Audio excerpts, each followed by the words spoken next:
احنا لما جينا استلمنا السلطه كمعارضه، احنا مقاولين تفليش جينا.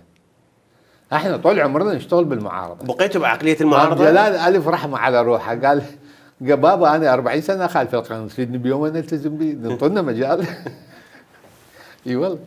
فالى ان العقليه الثأريه مو بناء دوله، جاي انا دا انتقم، زين هو اللي ينتقم من ابن دوله لو يريد بس يقتل الاخر. تهجروا العلماء، انقتلوا الطيارين، انهارت القوى الامنيه، واحنا كيفنا لين جينا للسلطه.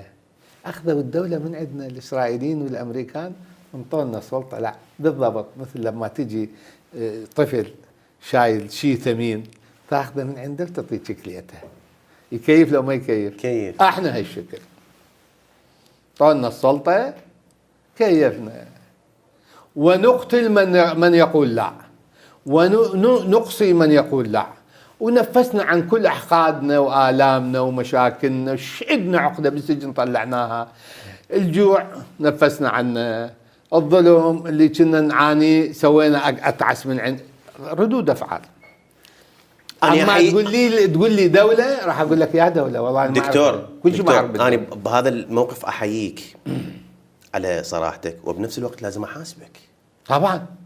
ليش واحنا بعيدين عن المحاسبه يعني؟ وينها؟ سياتي اليوم الذي نحاسب فيه قريبا.